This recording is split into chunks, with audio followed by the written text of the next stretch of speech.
نحمده ونصلي على رسوله الكريم اما بعد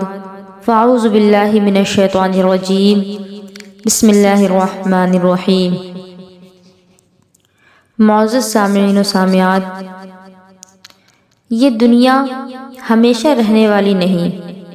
اور نہ ہی ہم اور آپ اس دنیا میں ہمیشہ رہنے کے لیے آئے ہیں، بلکہ ہر کوئی اپنی زندگی ایک مقررہ وقت تک لے کر آیا ہے، اور جو وہ وقت آ جائے گا جب حکم الہی آ جائے گا تو وہ چاہے کوئی بھی ہو اسے اس دنیا کو الوداع کہہ کر جانا پڑے گا۔ ہر شخص کی جتنی عمر مقرر ہے، نہ ہی اس سے کچھ گھٹ سکتی ہے اور نہ ہی بڑھ سکتی ہے۔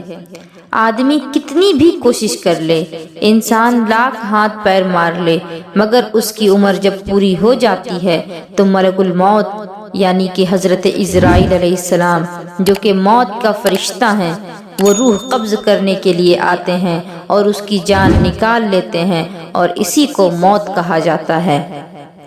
روح قبض ہونے کا وقت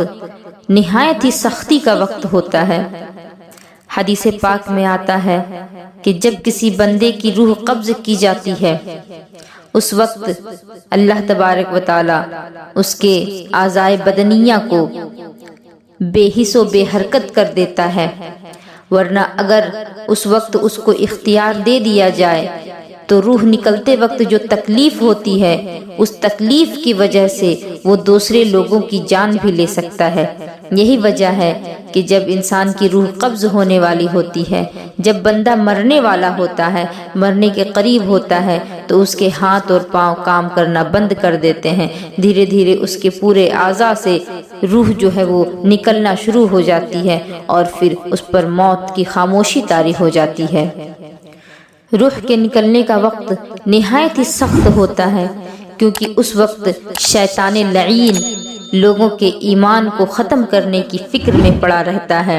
لیکن اللہ تبارک و تعالی جسے اپنے فضل و کرم کے سائے میں رکھے تو پھر اس کو ایمان پر خاتمہ بھی نصیب فرماتا ہے۔ اور ہماری یہ دعا ہے کہ اللہ رب العزت ہم سبھی کو ایمان کی سلامتی کے ساتھ اس دنیا سے لے جائے، اور جب ہم اس دنیا سے جائیں تو ہماری زبان پر جو آخری کلمات ہوں وہ لا الہ الا اللہ محمد الرسول اللہ کے کلمات ہوں۔ آج میں آپ لوگوں کو میت کے متعلق، میت کو غسل دینا، اس کو کفن پہنانا، اس کے متعلق کچھ گفتگو اور کچھ مسائل کرنا چاہتی ہوں، کیونکہ لا علمی کی وجہ سے بہت ساری خواتین ان معاملات میں بہت ساری غلطیاں کر جاتی ہیں، جس کی وجہ سے وہ لا علمی کی وجہ سے وہ گنہگار بھی ہوتی ہیں۔ تو میں چاہتی ہوں کہ ان کو یہ باتیں بتا دوں تاکہ آئندہ سے وہ ان پر دھیان رکھیں، اور آگے سے کسی میت کو جب غسل دینے کی باری آئے یا کفن دینے کی باری آئے تو وہ سنت کے مطابق جو حکم ہمیں شریعت نے دیا اس حکم کے مطابق وہ میت کو غسل دے اور میت کو کفن دے۔ سب سے پہلے تو جب کسی کے موت کا وقت قریب آتا ہے اور اس میں یہ علامتیں پائی جائیں کہ سانس اکھڑنے لگے یا سانس جلدی جلدی چلنے لگے، پاؤں سست ہو جائے اور نسیں جو ہے وہ اکھڑنے لگیں، ناک ٹیڑھی معلوم ہو اور منہ کی کھال سخت ہو جائے، دونوں کن پٹیاں بیٹھ جائیں، تو سنت یہ ہے کہ داہنی کروٹ پر میں اس کو لٹا دیں اور قبلہ کی طرف اس کا منہ کر دیں، اور یہ بھی جائز ہے کہ چت لٹا دیں اس کو اور اس کا پاؤں قبلہ کی طرف کر دیں، کیونکہ اس صورت میں بھی اس کا چہرہ جو ہے وہ قبلہ کی طرف ہو جائے گا، لیکن اس صورت میں بہتر یہ ہے کہ اس کے سر کو اونچا رکھیں تاکہ اس کا چہرہ قبلے کی طرف آسانی سے ہو سکے۔ اور اگر قبلہ کی طرف رخ کرنا دشوار ہو، مشکل ہو، کسی وجہ سے ممکن نہ ہو، تو پھر میت جس کی روح نکلنے والی ہے وہ جس حالت میں ہے اسی حالت میں اس کو چھوڑ دیں۔ روح نکلتے وقت جس کو جاکنی کا وقت کہا جاتا ہے، تو جاکنی کی حالت میں جب تک بندے کی روح گلے کو نہ پہنچی ہو اسے تلقین کریں، یعنی اسے اس کے پاس بیٹھ کر کے بلند آواز کے ساتھ کلمہ طیبہ یا کلمہ شہادت پڑھیں کہ وہ سن کر کے پڑھے، مگر اس سے یہ نہ کہیں کہ تم بھی ساتھ میں پڑھو۔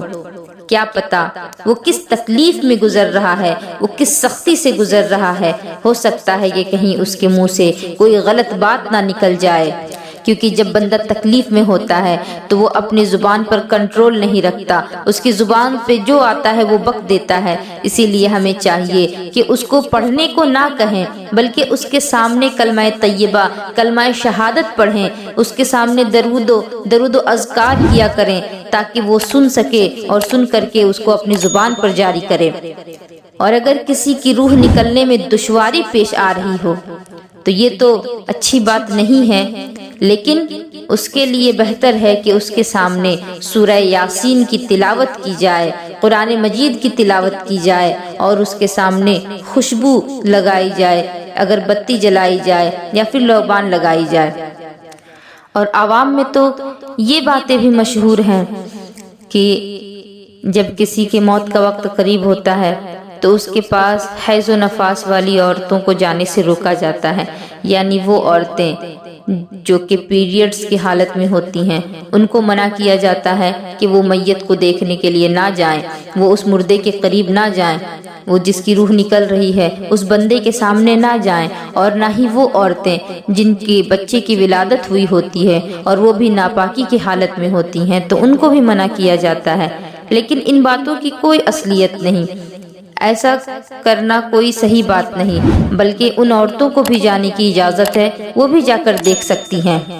اور ایک بات یہ بھی کہی جاتی ہے کہ اگر کسی نے کوئی تعویذ پہنا ہوا ہو، کسی عورت نے یا کسی مرد نے، اور اگر وہ کسی میت کے ہاں چلی جاتی ہیں، کسی میت کو دیکھنے چلی جاتی ہیں، تو پھر اس تعویذ کا اثر جو ہے وہ ختم ہو جاتا ہے۔ ایسی کوئی بات نہیں، اس کی کوئی سچائی نہیں، کیونکہ وہ میت جو ہے، میت کے ارد گرد جو لوگ موجود ہوتے ہیں وہ سب لوگ اس کی بھلائی کے لیے دعا گو ہوتے ہیں، اس کے لیے ذکر و اذکار کرتے ہیں، اور وہاں اللہ کے فرشتے بھی نازل ہوتے ہیں۔ تو ایسی کوئی بات نہیں کہ میت میں جانے سے تعویذ جو ہے اس کا اثر ختم ہو جائے گا، یہ بس فضول باتیں ہیں۔ بہت سارے لوگ ایسے ہیں کہ جو ان باتوں کو پھیلاتے ہیں تاکہ وہ ان کے ذریعے سے اپنی کمائی کا سلسلہ جاری رکھ سکیں۔ جب کسی کی موت کا وقت قریب ہو، حالت نزع میں ہو، تو اس وقت اپنے لیے بھی دعائیں کریں اور اس بندے کے لیے بھی دعائیں کریں جس کی روح نکلنے والی ہے، اور کوئی برا کلمہ اپنی زبان سے نہ نکالیں، کیونکہ وہ اس کو سنے گا تو ہو سکتا ہے کہ وہ بات اس کے زبان پر بھی جاری ہو جائے، اور پھر اس وقت دعائیں کرتے رہیں کیونکہ فرشتے اس پر آمین کہتے ہیں۔ اور اگر روح نکلنے میں کسی کی سختی ہو رہی ہو تو سورہ رعد اور سورہ یاسین شریف کی تلاوت ضرور کریں۔ اور جب روح جسم سے نکل جائے تو ایک کپڑے کی چوڑی پٹی لے کر کے جبڑے کے نیچے سے سر کے اوپر لا کر کے گانٹھ لگا دیں تاکہ منہ کھلا نہ رہے، اور آنکھیں بند کر دی جائیں، انگلیاں سیدھی کر دی جائیں، ہاتھ پاؤں سیدھے کر دیے جائیں، کیونکہ اس کے بعد جب ہاتھ پاؤں ٹھنڈے پڑ جائیں گے تو پھر ان کو سیدھا کرنا ممکن نہیں۔ اور یہ کام جتنی نرمی کے ساتھ، جتنی آسانی کے ساتھ کیا جا سکتا ہو اتنی نرمی کے ساتھ کریں، کیونکہ زندہ انسان کو جو تکلیف پہنچتی ہے اس سے کئی گنا زیادہ مردے کو تکلیف پہنچتی ہے۔ مردہ انسان کے جسم پر اگر مکھی بھی بیٹھ جاتی ہے تو اسے ایسا محسوس ہوتا ہے جیسے اس کے بدن پر پہاڑ توڑ دیے گئے ہوں۔ جو میت ہے، جس انسان کی روح نکل چکی ہے، اگر اس کے ذمہ کسی کا قرض تھا تو اس قرض کو جتنا جلدی ہو سکے ادا کر دیا جائے، کیونکہ اگر کوئی بندہ قرض دار ہو اور اس کی موت ہو جاتی ہے تو اس کی روح جو ہے وہ زمین و آسمان کے درمیان معلق ہو جاتی ہے، لٹکا دی جاتی ہے، نہ ہی اوپر جا سکتی ہے اور نہ ہی نیچے آ سکتی ہے۔ اور میت کے پاس بیٹھ کر کے ذکر و اذکار کرنا، قرآن مجید کی تلاوت کرنا، یہ سب جائز کام ہے، لیکن شرط یہ ہے کہ میت کا جسم جو ہے وہ اوپر سے نیچے تک کپڑے سے ڈھکا ہوا ہو، اور اگر کپڑے سے نہ ڈھکا ہو، کوئی حصہ کھلا ہوا ہو، تو وہاں قرآن مجید کی تلاوت نہ کریں، بلکہ اس کے علاوہ جو ذکر و اذکار ہے وہ کریں۔ اور قرآن کی تلاوت کے لیے بہتر ہے کہ میت کے جسم کو کپڑے سے چھپا دیا جائے۔ ایک خاص مسئلہ خواتین کے لیے کہ اگر کوئی عورت مر گئی اور اس کے پیٹ میں بچہ حرکت کر رہا ہے تو بائیں جانب سے پیٹ کو چاک کر کے بچے کو نکالا جائے۔ اگر عورت زندہ ہے تو اور اس کے پیٹ میں بچہ مر گیا تو پھر عورت کی جان پر اگر بن آئی ہے تو بچے کو کاٹ کر کے پھر بچے کو نکالا جائے۔ اور اگر بچہ بھی زندہ ہے تو چاہے عورت کو کتنی ہی تکلیف کیوں نہ ہو رہی ہو، بچے کو مارنا جائز نہیں۔ اگر بچہ زندہ ہے اور عورت بھی زندہ ہے تو اس بچے کو مارنا جائز نہیں، کیونکہ یہ کسی کا جان لینا ہے اور کسی کی جان لینا یہ اسلام میں جائز نہیں۔ ایک مسئلہ جو کہ عوام میں بہت ہی زیادہ مشہور ہے کہ جس کے گھر پہ میت ہوتی ہے وہاں لوگ کھانا بنانا گناہ سمجھتے ہیں، ناجائز سمجھتے ہیں، کہتے ہیں کہ یہاں کھانا نہیں بنایا جا سکتا، اور باہر سے دوسرے لوگوں کے گھروں سے ان کے گھر میں کھانا لایا جاتا ہے، اور یہ سلسلہ 3 دن جسے تیجا کہتے ہیں یا پھر چوتھے دن تک یہ کام چلتا ہے۔ حالانکہ اس کی کوئی اصلیت نہیں، ایسا نہیں کرنا چاہیے۔ اور اگر میت کسی کے گھر میں ہوئی ہے تو یہ تو ان کے لیے بہت ہی سوگ کا دن ہوتا ہے، جس سوگ کی وجہ سے وہ لوگ کھانا پینا سب چھوڑ دیتے ہیں، کھانا وغیرہ نہیں بناتے۔ تو اگر کوئی پڑوسی یا کوئی رشتہ دار ان کے لیے کھانا لے کر کے آتا ہے تو کوئی حرج کی بات نہیں ہے، وہ لوگ اس کھانا کو کھا سکتے ہیں، اور ضروری ہے کہ ان کو کھانا کھلایا جائے، اور لیکن یہ بس ایک دن کرنا ہے اور بس ان کے گھر والوں کے لیے ہی کرنا ہے، نہ کہ دوسرے لوگوں کے لیے۔ صرف میت کے جو گھر والے ہیں انہی لوگوں کے لیے کھانا لایا جائے، اور وہ بھی صرف پہلے دن، اور اس کے بعد سے اگلے دن سے وہ لوگ خود ہی اپنے گھر پہ چولہا جلائیں، کھانا پکائیں اور لوگوں کو کھلائیں، کسی کے لانے کا انتظار نہ کریں۔ یہ باتیں تو ہو گئیں کہ جب کسی کی روح قبض ہونے والی ہوتی ہے تو اس پر جو اس کے ساتھ جو معاملات پیش آتے ہیں اس میں لوگوں کو کیا کرنا چاہیے، اور میت جب تک میت کو غسل نہ دیا گیا ہو، میت کو کفن نہ پہنایا گیا ہو، اس سے پہلے تک کے معاملات تھے۔ اب میں آپ کو میت کو غسل دینے کا طریقہ بتاتی ہوں۔ میت کو غسل دینا فرض کفایہ ہے۔ فرض کفایہ اس فرض کو کہتے ہیں کہ جس کو اگر چند لوگ کر لیں تو سارے لوگوں کے ذمے سے ساقط ہو جاتا ہے، اور فرض عین الگ چیز ہے جو ہر ایک بندے پر فرض ہوتا ہے، جیسے کہ نماز پڑھنا، تو نماز فرض عین ہے۔ ماہ رمضان مبارک کے روزے یہ فرض عین ہے، یہ ہر بندے کو اپنا خود کا کرنا ہوتا ہے، لیکن میت کو غسل دینا یہ فرض کفایہ ہے، اور فرض کفایہ وہ فرض ہے کہ جس کو اگر چند لوگ کر لیں تو سارے لوگ اس سے بری ہو جاتے ہیں۔ اب جہاں موت ہوئی ہو، اگر وہاں اس شخص کے علاوہ جو کہ نہلانے کے لیے آیا ہے، اگر اس کے علاوہ میت کو نہلانے والا کوئی دوسرا نہیں تو اس کے لیے ضروری ہے کہ وہ اس میت کو بغیر کسی رقم لیے ہوئے نہلائے، اور اگر وہاں چند لوگ ہیں تو پھر وہ رقم لے سکتا ہے، میت کو نہلانے پر اجرت مانگ سکتا ہے۔ اور میت کو نہلانے کا طریقہ یہ ہے کہ جس تختہ پر نہلانے کا ارادہ ہو اس کو پہلے 3 مرتبہ یا 5 مرتبہ یا 7 مرتبہ اگربتی وغیرہ سے اگربتی کی دھونی اس میں لگائیں، اور پھر اس پر میت کو لیٹا کر کے ناف سے گھٹنوں تک کسی کپڑے سے چھپا دیں، اور اگر عورت ہے تو سینے سے لے کر کے گھٹنے کے نیچے تک چھپا دیں، اور بہتر یہ ہے کہ اس کے پورے جسم کے اوپر کپڑا ڈال دیا جائے اور کپڑے کے اندر سے ہاتھ ڈال کر کے اس کے جسم کو دھویا جائے، اور جب کپڑا ڈال دیا جائے تو پھر نہلانے والی اپنے ہاتھ پر ایک کپڑا لپیٹے اور پہلے اس کو استنجا کرائے، اور استنجا کرانے کے لیے بھی عورتیں جو ہیں وہ میت کو اٹھا کر کے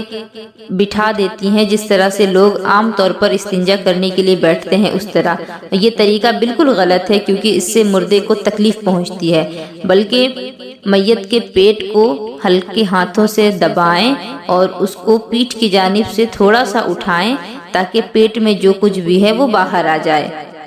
استنجا کروا لینے کے بعد نماز جیسا وضو کرائیں، لیکن وضو کرنے وقت کلی وغیرہ نہ کروائیں، بلکہ کلی کرانے کی جگہ اس کے منہ کے اندر کپڑا بھگا کر کے منہ کو پوچھ دیں۔ اسی طرح ایک کپڑے کو بھگا کر کے اس کے ناک کا اندر کا حصہ بھی صاف کر لیں، کیونکہ ناک میں پانی ڈالنا اور کلی کرنا یہ میت کے اختیار میں نہیں۔ اور جب میت کو غسل دینے لگیں تو کوئی پاک صابن جس کے بارے میں آپ کو معلوم ہو کہ اس میں کوئی غلط چیز نہیں استعمال کی گئی ہے، کوئی حرام چیز استعمال نہیں کی گئی ہے، اس صابن وغیرہ سے اس کو نہلائیں۔ اور اگر آپ کو صابن سے نہیں نہلانا، آپ کو شک ہے، تو آپ بیسن کا بھی استعمال کر سکتے ہیں، آپ بیسن سے نہلائیں۔ ورنہ اگر آپ کو ان سب چیزوں پر اگر بھروسہ نہیں کہ یہ چیزیں پاک نہیں ہوں گی، تو پھر آپ صرف پانی سے بھی میت کو غسل دے سکتے ہیں۔ سب سے پہلے میت کو بائیں کروٹ پر لٹا کر سر سے پاؤں تک بیر کے پتوں میں گرم کیا ہوا پانی یا پھر صرف خالص ہلکا گرم پانی جس کو گنگنا پانی کہتے ہیں، تختے کے اوپر اس طرح سے ڈالیں، اس مردے کے اوپر اس طرح سے ڈالیں کہ پانی تختہ تک پہنچ جائے جس کے اوپر مردے کو لٹایا گیا ہے۔ پھر داہنی کروٹ پر لٹائیں اور اسی طرح مردے کے جسم پر پانی ڈالیں، میت کے جسم پر پانی ڈالیں تاکہ وہ پانی تختے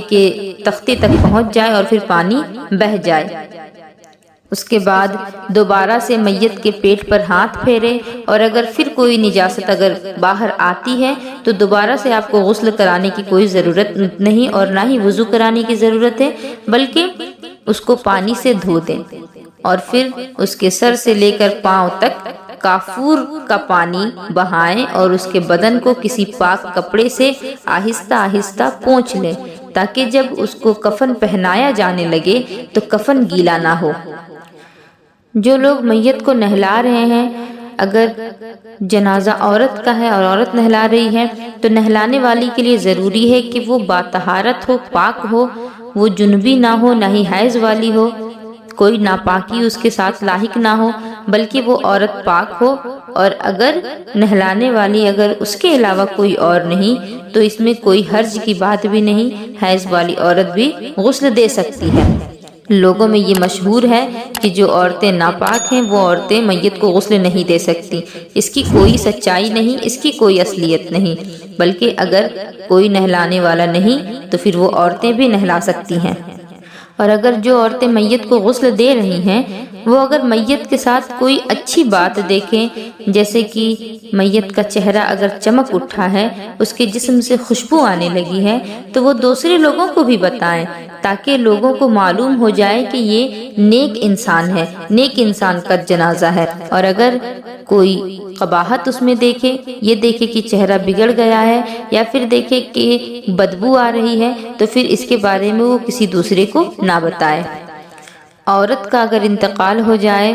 تو اس کا مرد اس کو غسل نہیں دے سکتا اور نہ ہی اس کو چھو سکتا ہے، بلکہ عوام میں تو یہ بھی مشہور ہے کہ عورت کے جنازے کو شوہر کندھا بھی نہیں دے سکتا۔ ارے اس شوہر کا کیا قصور بیچارے کا، آپ لوگوں نے اس کو مجبور کر دیا ہے۔ ایسی کوئی بات نہیں، شریعت اس کی اجازت دیتا ہے کہ وہ شوہر اپنی بیوی کو کندھا بھی دے سکتا ہے اور اس کے چہرے کو دیکھ بھی سکتا ہے۔ یہ الگ سی بات ہے کہ میت کو چھونے کی اجازت نہیں۔ اور ایک بہت ہی ضروری مسئلہ کہ اگر کوئی عورت پیریڈز کی حالت میں ہو، حیض کی حالت میں ہو یا نفاس کی حالت میں، جو کہ بچے کی پیدائش کے بعد عورت کے ساتھ جو واقعات پیش آتے ہیں، عورت ناپاک ہوتی ہے، اس حالت میں ہو اور اس کے بعد اگر اس کا انتقال بھی ہو جائے تو 2 بار غسل دینے کی ضرورت نہیں، ایک ہی غسل دونوں کے لیے کافی ہے۔ ایک ہی غسل اس کے جنابت سے بھی پاکی کے لیے کافی ہے، حیض و نفاس سے پاکی کے لیے بھی کافی ہے، اور میت کا غسل بھی اسی ایک غسل سے ہو جائے گا۔ جس طرح میت کو غسل دینا فرض کفایہ ہے، اسی طرح میت کو کفن دینا بھی فرض کفایہ ہے۔ مرد کے لیے سنت ہے کہ 3 کپڑوں میں میت کو کفن دیا جائے، پہلا لفافہ، دوسرا آزار اور تیسرا قمیص، اور عورت کے لیے سنت یہ ہے کہ اسے 5 کپڑوں میں کفن دیا جائے، لفافہ یعنی چادر، آزار یعنی تہبند، قمیص جسے کفنی کہتے ہیں، اور اوڑھنی، اور 5واں سینہ بند۔ اس کے علاوہ اور کوئی کپڑا میت کو دینا یہ بدعت ہے اور یہ منع کیا گیا ہے۔ میت کے کفن کی جو مقدار ہے، پہلا لفافہ یعنی چادر، چادر کی مقدار میت کے قد سے اتنی زیادہ ہو کہ آگے اور پیچھے یعنی اوپر کی اور نیچے کی اور سے اس کو باندھنا ممکن ہو، اور آزار یعنی تہبند وہ چوٹی یعنی سر سے لے کر کے پاؤں تک یعنی لفافے سے اتنی کم ہو جتنا کہ اس میں باندھنے کے لیے جگہ چھوڑی جاتی ہے، اور قمیص یعنی کفنی یہ گردن سے گھٹنوں کے نیچے تک ہو اور آگے اور پیچھے سے دونوں طرف برابر ہو۔ اور کچھ لوگ جاہلانہ طور پر پیچھے کم رکھتے ہیں اور آگے کا کپڑا زیادہ کر دیتے ہیں، یہ غلط ہے، دونوں طرف برابر رکھیں۔ عورت کے لیے کفنی سینہ کی طرف سے چیریں اور اوڑھنی 3 ہاتھ یعنی 1.5 گز کی ہونی چاہیے، سینہ بند پستان سے ناپ تک، اور بہتر یہ ہے کہ ران تک ہو۔ یہ کفن کی مقدار آپ لوگوں کو بتائی گئی کہ کفن کی لمبائی اور چوڑائی کتنی ہونی چاہیے۔ اب میں بتا دوں کہ کفن پہنانے کا کیا طریقہ ہے۔ کفن پہنانے کا یہ طریقہ ہے کہ میت کو غسل دینے کے بعد اس کا بدن کسی پاک کپڑے سے آہستہ آہستہ ہلکے ہاتھوں سے پوچھ دیں، کیونکہ اگر سختی کی جائے گی تو میت کو تکلیف ہوگی، اور پوچھنا اس لیے ضروری ہے تاکہ جب کفن پہنایا جائے تو کفن گیلا نہ ہو۔ اور جس طرح میت کو غسل دینے سے پہلے تختے پر دھونی لگائی گئی، اسی طرح سے کفن پر بھی دھونی دے لیں، کیونکہ اس سے کفن جو ہے وہ خوشبودار ہو جائے گا۔ اور پھر کفن کو اس طرح سے بچھائیں کہ پہلے بڑی چادر رکھیں، اس کے اوپر تہبند رکھیں، اور پھر کفنی اس کے اوپر رکھیں۔ ان تینوں کو جب رکھ لیں تو اس کے بعد میت کو اس کے اوپر لٹا دیں، اور پہلے کفنی پہنائیں اور پھر تمام بدن پر خوشبو لگائیں، اور ماتھے اور ناک اور ہاتھ، گھٹنے اور قدم پر کافور لگا کر ملیں۔ کفنی پہنا کر کے عورت کے سر کے بالوں کو 2 حصے میں کر لیں اور داہنی جانب اور بائیں جانب سینے کے اوپر ڈال دیں۔ کنگھی وغیرہ کا استعمال کرنا یہ جائز نہیں، کیونکہ کنگھی کا استعمال کرنے پر میت کو تکلیف پہنچے گی۔ بالوں کو سینے پر رکھنے کے بعد اوڑھنی آدھی پیٹھ کے نیچے سے بچھا کر کے سر پر لائیں اور منہ پر نقاب کی طرح سے ڈال کر کے سینہ پر رکھ دیں، اور اس کی لمبائی نصف پشت یعنی پیٹھ کے آدھے حصے سے سینے تک ہو، اور چوڑائی 1 کان کی لو سے دوسری کان کی لو تک۔ اور میں نے دیکھا ہے کہ کچھ عورتیں میت کو جو اوڑھنی اڑھائی جاتی ہے وہ جس طرح سے زندہ عورتیں اڑھا کرتی ہیں ویسے اوڑھنی اڑھا دیا کرتی ہیں۔ یہ طریقہ صحیح نہیں، بلکہ سنت وہی ہے جو ابھی میں نے آپ لوگوں سے بتایا۔ اوڑھنی کے بعد آزار یعنی تہبند لپیٹیں، پہلے بائیں جانب سے پھر دائیں جانب سے، کیونکہ پہلے بائیں جانب سے کرے تاکہ دائیں جانب جو ہے وہ اوپر کی اور آ جائے۔ اس کے بعد لفافہ لپیٹیں، یہ بھی پہلے بائیں جانب سے پھر دائیں جانب سے، تاکہ داہنا حصہ جو ہے وہ اوپر کی اور رہے۔ اور پھر جب سب پہنا لیں تو پھر اوپر یعنی سر کی طرف سے جو حصہ چھوڑا گیا تھا باندھنے کے لیے اس کو باندھ دیں، اور پاؤں کی طرف سے جو حصہ رکھا گیا تھا باندھنے کے لیے اس کو باندھ دیں، اور ان سب کے اوپر سینہ بند پستان کے اوپر سے رانوں تک لا کر کے باندھ دیں۔ اس کے بعد آپ چاہیں تو کفن پر آپ عہد نامہ، درود شریف، کلمہ شریف وغیرہ اپنی انگلیوں سے لکھ سکتے ہیں، اس میں کوئی حرج نہیں، لیکن قلم وغیرہ کا استعمال نہ کریں۔ اور میت کے قبر میں اگر میت جو ہے وہ کسی کا مرید ہو تو اس کا شجرہ بھی رکھا جا سکتا ہے۔ اس کے ساتھ اگر کوئی تبرک ہو، جیسے ہمارے آقا حضور علیہ الصلوۃ والسلام